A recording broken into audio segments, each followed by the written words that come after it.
গাছের ভিড়, মেঠো পথ ও জলের স্রোতে নৌকোর আনাগোনা, যেখানে কপাল জুড়ে মাঝে মধ্যে বাঘ কুমিরেরও দেখা মিলে যায়, যেখানের মধু সারা দেশে সুপরিচিত। তবে যে সুন্দরবনের অরণ্যকে বারবার সিনেমা ওয়েব সিরিজে দেখানো হয়েছে, সেই সুন্দরবনের ধারাবাহিকের আনন্দ টেলিভিশনের মাধ্যমে পৌঁছলেও সিনেমার সঙ্গে সেই অর্থে পরিচয় নেই সেখানকার সাদামাটা মানুষজনদের। যেখানে নেই কোনো সিনেমা হল, সেখানে মানুষকে প্রেক্ষাগৃহে গিয়ে সিনেমা দেখতে হলে যেতে হয় ক্যানিং, যা অন্তত ৬৭ কিলোমিটারেরও অধিক দূরত্বে অবস্থিত। সেই সুন্দরবনের দুয়ারে পাড়ি দিয়েছিল এক ঝাঁক সিনেমাওয়ালার দল, যেখানকার প্রত্যন্ত গ্রামে সিনেমার ভাবনা নিয়ে পৌঁছে গিয়েছিল বনবিবি ছবির প্রধান কলাকুশলীরা। বনবিবি ছবির স্ক্রিনিং হলো সুন্দরবনের মাটিতে, যেখানে প্রজেক্টরের মাধ্যমে পর্দা টাঙিয়ে সেখানেরই এক স্কুল মাঠে আয়োজন করা হয় স্ক্রিনিংয়ের।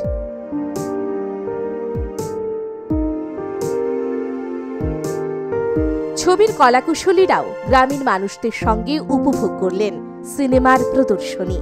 এই ছবির মুখ্য চরিত্র পার্নো মিত্র, দিব্যেন্দু ভট্টাচার্য, আর্য দাশগুপ্ত থেকে শুরু করে পরিচালক রাজদীপ ঘোষ, প্রযোজক রানা সরকার সবাই সামিল ছিলেন দুয়ারে সিনেমার সফরে। সিনেমার প্রদর্শনী নিয়ে সাধারণ মানুষের উচ্ছ্বাসও ছিল দেখার মতো। স্থানীয় স্কুলের হেডমাস্টার মশাইয়ের সমর্থনে এই উদ্যোগ সফল হয়। আমরা আগে দেখেছি এখানে যে কমিউনিটির লোকজন বসে সিনেমা দেখতেন, মাঠে বসে আমরাও দেখেছি, কিন্তু এই যে নতুন প্রযুক্তি এসে টিভি সিরিয়াল এইসব হয়ে মোবাইল সেগুলোই বন্ধ হয়ে গেছে। কিন্তু এটা হয়তো একটা সেকশনের কাছেও হতে পারে, কিন্তু গ্রামের অনেক সাধারণ মানুষ আছে সেগুলো করতেও পারেন না বা দেখেনও না, কারণ তাদের সময়ও থাকে না। কিন্তু রাতের বেলা বসে সিনেমা দেখাটা এখনও অনেকের মানে আকাঙ্ক্ষা থেকেও যায়, বিশেষ করে মহিলাদের। তাদের যে বিনোদনের কোনো তেমন ব্যবস্থা নেই, তারা ওই মোবাইল চালাতেও জানেন না বা অন্যভাবে দেখেন না, সকলের বাড়িতে টিভিও নেই।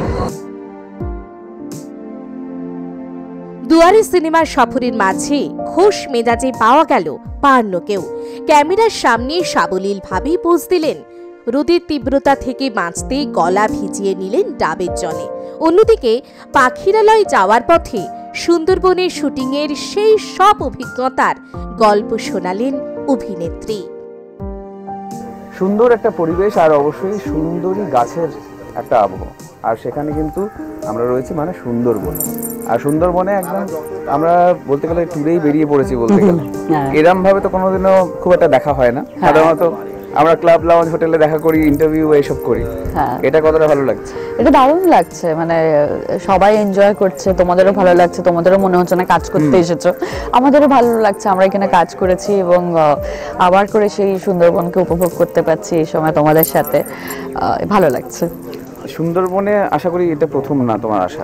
না না, আমি তো শুটিং করেছি, বেশ কয়েকবার কাজ করেছো। আর তোমার একটাই ছবি করেছি, মানে ওই যাওয়া আসা আর এইসব ব্যাপারগুলো থাকে।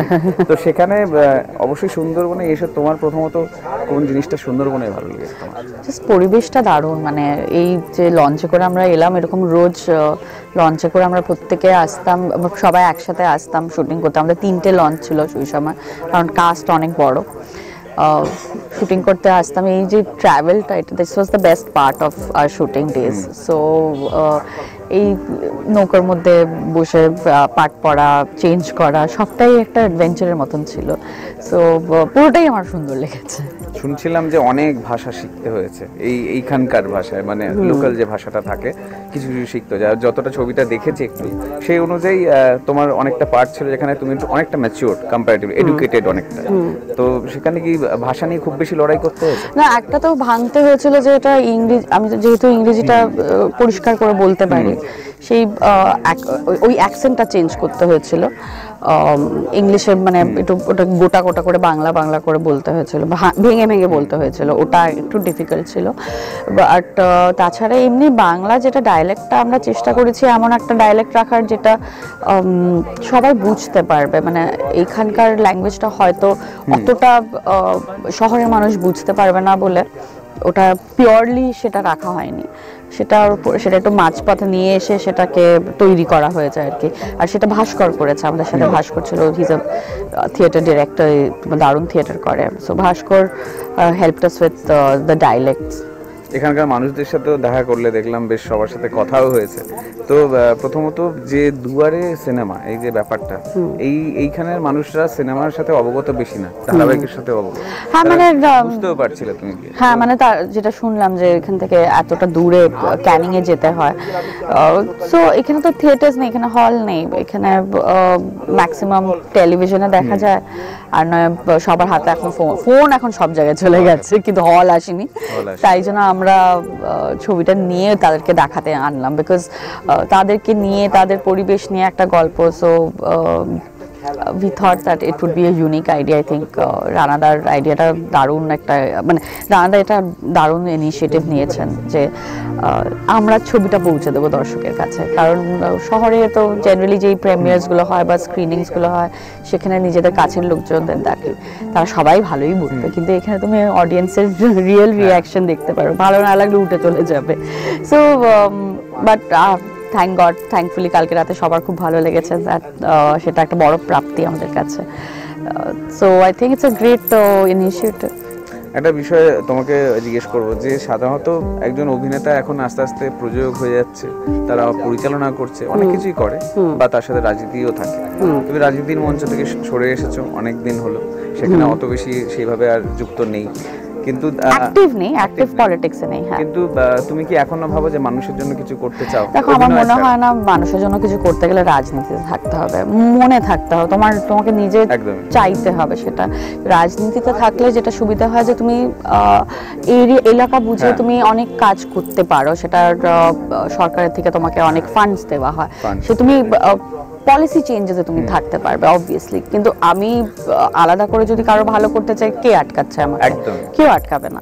বাট হ্যাঁ, রাজনীতিতে থাকলে সুবিধা, if you are part of politics, it becomes easier to help people directly, যেটা অনেক সময় অনেক জায়গা হয় না, অনেক নিজে ইন্ডিপেন্ডেন্টলি করলে সেটা সম্ভব নয় করা। সো সেই দিক থেকে আমার মনে হয় রাজনীতিতে থাকলে অনেক কিছু চেঞ্জেস তুমি আনতে পারবে। এডুকেশন বলো, ফর উইমেন, বিভিন্ন রকমের যে উদ্যোগগুলো নেওয়া হচ্ছে সেন্ট্রাল গভর্নমেন্ট থেকে, সেইগুলো তুমি আরো বেশি করে তুমি প্রচার করে দিতে পারবে, তাদের কাছে নিয়ে আসতে পারবে। সো সেটা আমার মনে হয় রাজনীতিতে থাকলে একটা সুবিধা অফকোর্স আছে। কিন্তু এমনি যদি কারো ভালো করতে চাচ্ছ, তুমি তো এমনিই করতে পারো, তুমিও করতে পারবে, আমিও করতে পারবো, উনিও করতে পারবেন। একদমই, মানে সেটা কি অনেক সময়, খুব প্র্যাকটিক্যালি বলছি, অনেক সময় রাজনীতির এই অনেক সময় থাকতে থাকতে বাধ্যতাও চলে আসে, যে অনেক সময় মতামত না মিললেও বাধ্যতা নিয়ে থাকতে হয়, এর মতো হয়ে যায়। আমি অতটা ডিপলি রাজনীতিতে যেহেতু নেই, সেই জন্য আমি এটা বলতে পারবো না। যখন কিছু হয়ে যাবো, যদি কিছু হয় তখন দেখা যাবে, তখন জানাবো তোমাকে। আর একটা বিষয় যেটা হলো, আমরা সুন্দরবনে একটা জিনিস নিয়ে খুব আলোচনা করি, যে বাঘ দেখতে পেয়েছো কি? না। কি হলো, দেখতে পাও না? একদমই দেখতে পাবো না, আমরা তো বাঘ যেখানে থাকে সেই এলাকাতে শুটিংই করিনি, সেখানে শুটিং করা অ্যালাউডই নয়, সো সেই সুযোগটা হয়নি। ওকে, মানে সেখানে তোমার কি সাধারণত এক্সপেকটেশন থাকে, সেটা ছিল, বা অন্য কিছু কারোর সাথে দেখা হয়েছে, মানে বন্য প্রাণী? না, কিছুই দেখিনি আমি। হাই কপাল, খুব দুঃখের বিষয়। আমরা এখানে ঘুরতে এসে আশা করি আজকেও যদি দেখা যেত তাও একটা ব্যাপার ছিল, কিন্তু কোনো চান্সেস নেই। তবুও দর্শকদের কি বলবে ছবি নিয়ে? বনবিবি একটা অন্য বনবিবি একটা অন্য রকমের ছবি, সত্যি অন্য রকমের ছবি, একটা নতুন ধরনের গল্প। আর আপনারা যদি দেখেন তাহলে আমরা, আর আপনাদের যদি ভালো লাগে তাহলে আমরা আরো নতুন নতুন কন্টেন্ট বানাতে পারবো। সেই ক্ষেত্রে বলবো বাংলা ছবির পাশে থাকুন এবং বনবিবি দেখতে যান প্লিজ। একদমই, আমরা আরো ঘোরাঘুরি করব। আপাতত বাঘের খোঁজে রয়েছি, বাঘ হয়তো দেখতে পাবো না বা পেতেও পারি। Tiger is always watching you, আমার ডায়লগ আছে। অপরদিকে বর্তমান সময়ে বলিউড থেকে বাংলা দুই দিকেই দাপিয়ে অভিনয় করছেন অভিনেতা দিব্যেন্দু ভট্টাচার্য। বনবিবি ছবিতে তার দাপুটে চরিত্রের বিষয় আলোকপাত করলেন অভিনেতা। সুন্দরবনে আমরা রয়েছি, আর আমরা একের পর এক তারকার সাথে কথা বলছি। তার মধ্যে ছবির গুরুত্বপূর্ণ চরিত্র বনবিবি, আর দিব্যেন্দু ভট্টাচার্য এখন আমার সঙ্গে। প্রথমত বেশ সুন্দর একটা আবহাওয়া, কতটা ভালো লাগছে? প্রথমত এরকম প্রমোশনাল অ্যাক্টিভিটি হয় না খুব একটা। হ্যাঁ, এটা খুব ব্যতিক্রমী একটা ব্যাপার, খুব ভালো লাগে। সুন্দরবনে এসে প্রমোশন করা, গ্রামের লোকেদের সঙ্গে একসাথে বসে ছবি দেখা, এটা তো একদম পুরো একটা খুব অন্যরকম ব্যাপার। মানে এই ব্যাপারটা তো সচরাচর হয় না, এটা খুবই ভালো লাগছে।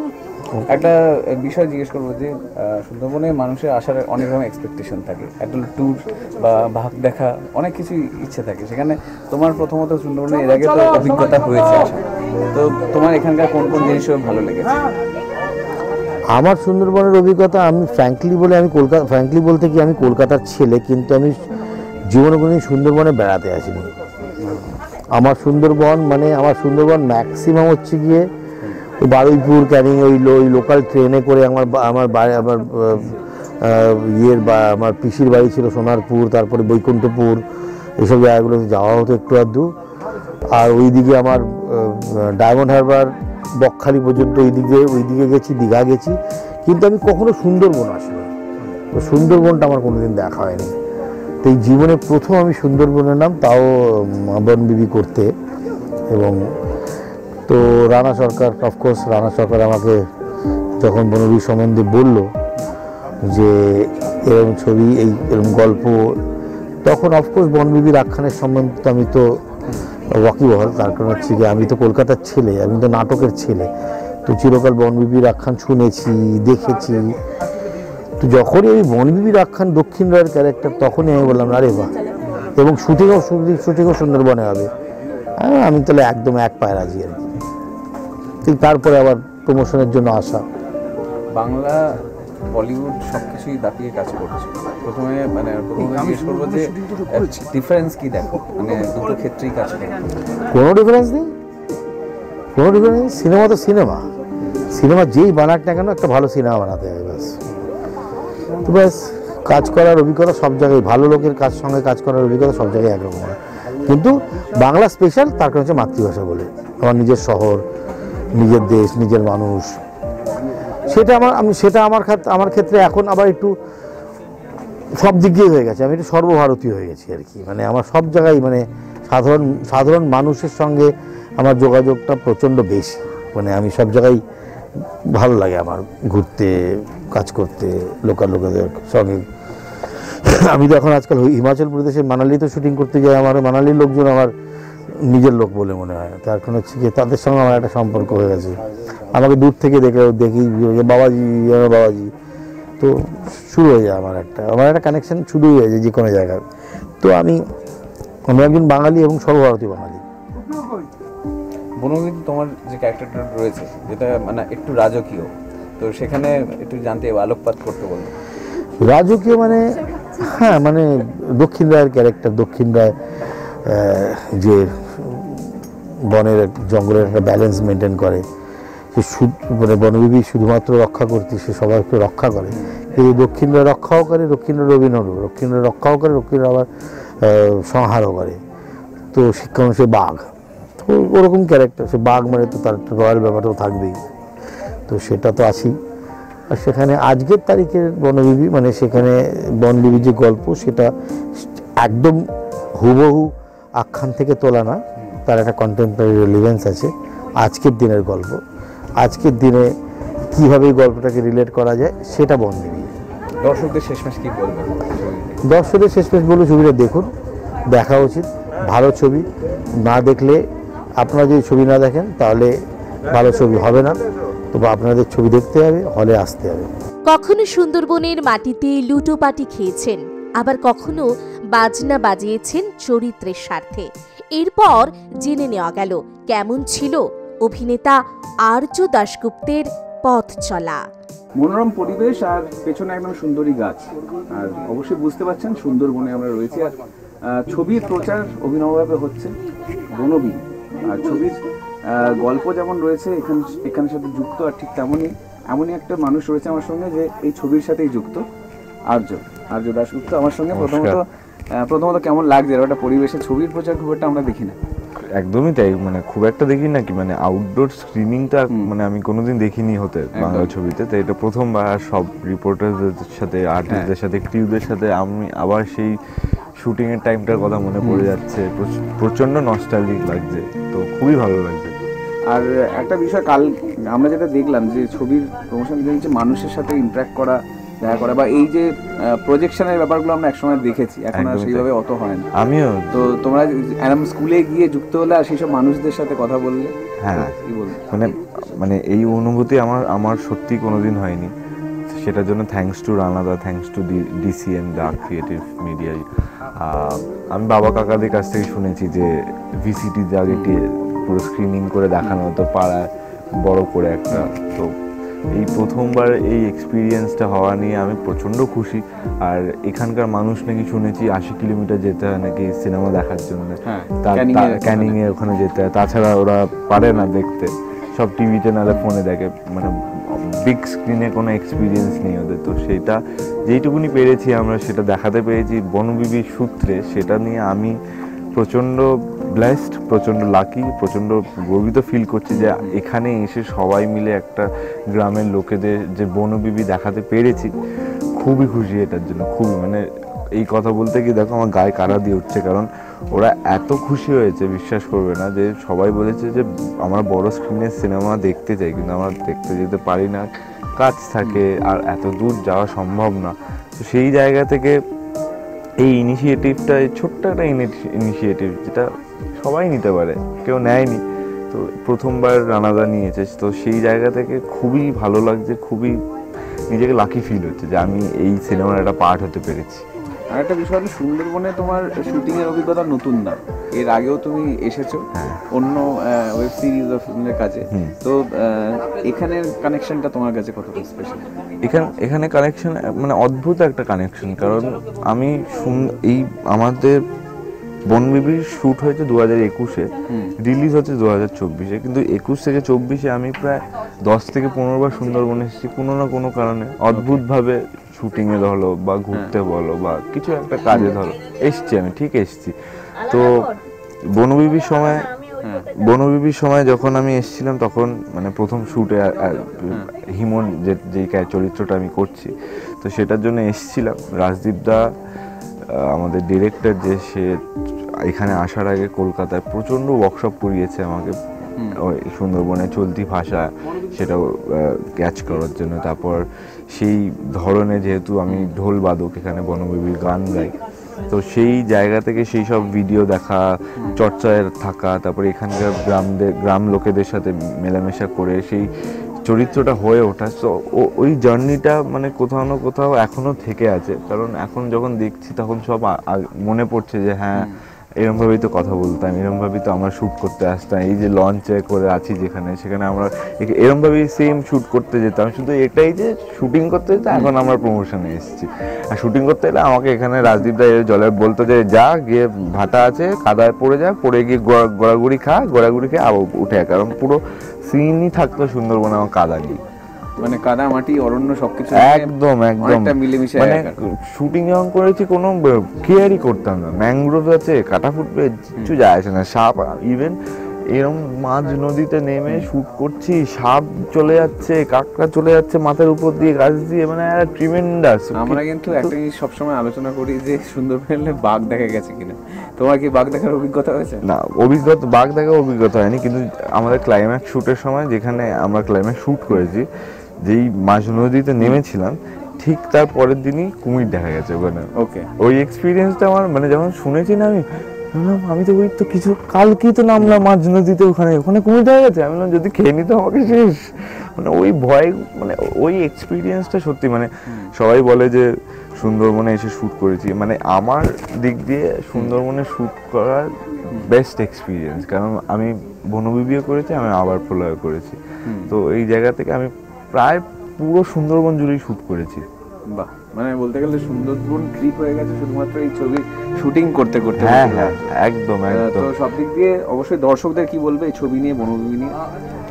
বনবিবি নিয়ে এটাই বলবো, ভালোবাসার একটা ছবি, এটা অনেক অন্য ধরনের একটা ছবি, যেটা হয়তো এখনো কেউ দেখেনি, বা সুন্দরবন নিয়ে যারা অল্প জানে তারা সুন্দরবন নিয়ে অনেক কিছু জানতে পারবে, বিধবা নিয়ে অনেক কিছু জানতে পারবে, বনবিবির গান নিয়ে অনেক কিছু জানতে পারবে, তারপরে ফরেস্ট নিয়ে অনেক কিছু জানতে পারবে, প্রত্যেকটা বিষয় নিয়ে অনেক কিছু জানতে পারবে, যে এখানে বিধবাদের পল্লীতে কি হয়, এখানে যারা মানে যে বস থাকে সে যে নিজেকে বাঘ ভাবে, তো সেই জায়গা থেকে ওই অনুভূতিটা এই সিনেমা আপনাদের দেবে। আর আশা করি সবার ভালো লাগবে। 8 মার্চ রিলিজ করছে সিনেমা, তুমিও বলে দাও সবাইকে দেখতে।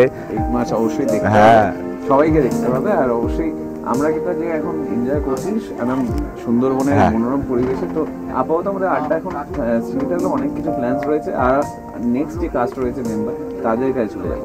সুন্দরবনের প্রেক্ষাপটে ছবি তৈরির ক্ষেত্রে সুন্দরবনের পরিবেশ কতটা প্রয়োজনীয় ছিল সেই কথাই জানালেন পরিচালক রাজদীপ ঘোষ।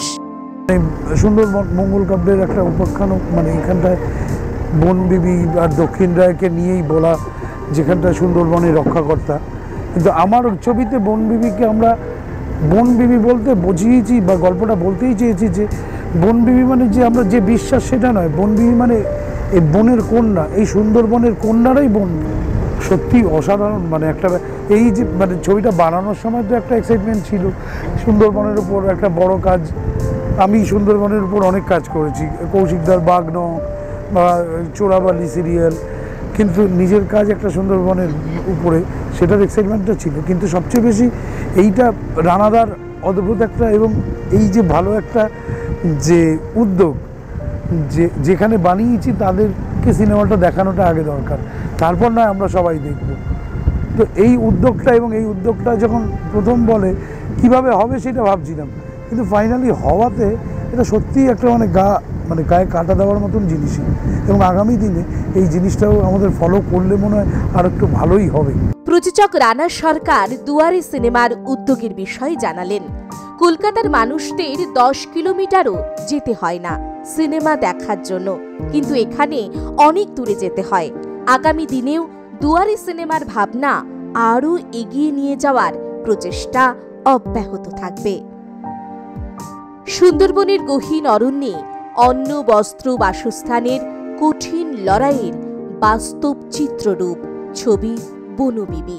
সেই কথাই মাথায় রেখে প্রথমে সুন্দরবনের মানুষদেরকে এই ক্রাইম থ্রিলার বনবিবি ছবিটি স্ক্রিনিংয়ের মাধ্যমে উপহার দিল টিম বনবিবি।